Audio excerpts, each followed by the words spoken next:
All right, let's take a look at a few more parameters. Yeah, one is used when you do multi-class classification.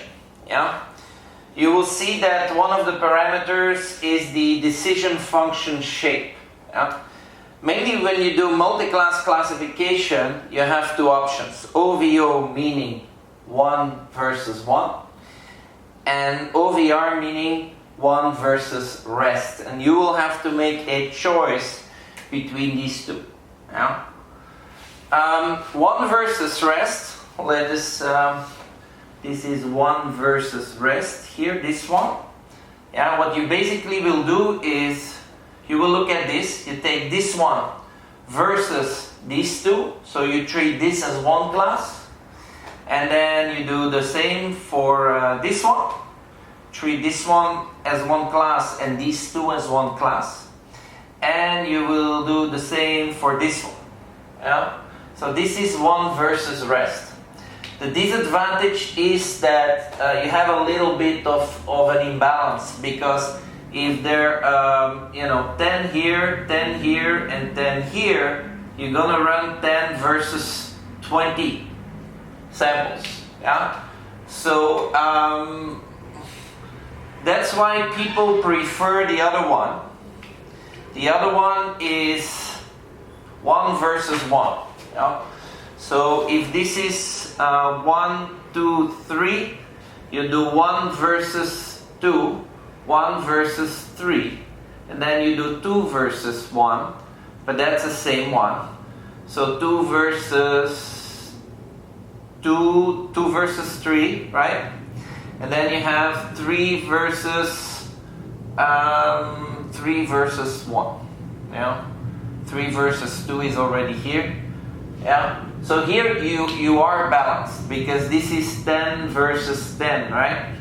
So this solves the imbalance case. So in Python, in shallow machine learning, this is how you do multi-class classification.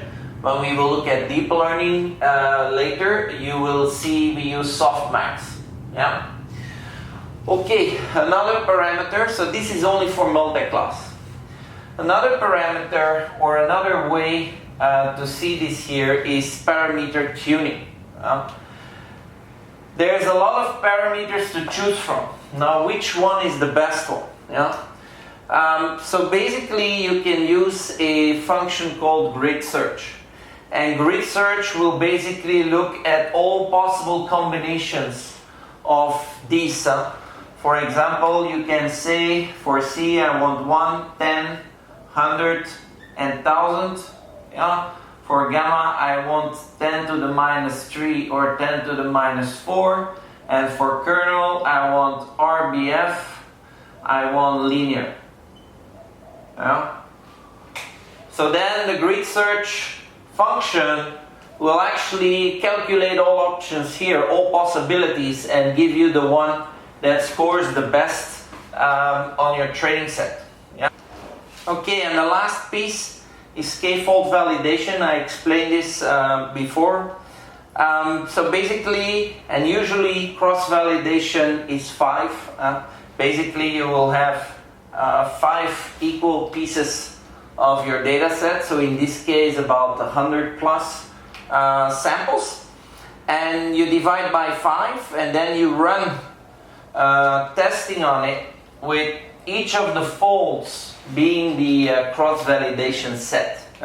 So in this case, you have 5 folds, and you can actually calculate the testing accuracy for each of the folds. This is especially interesting where you have limited training samples. Yeah? So this is limited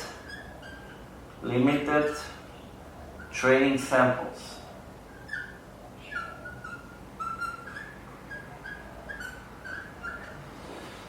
All right, that's it. Now let's go to the coding and see where we end up.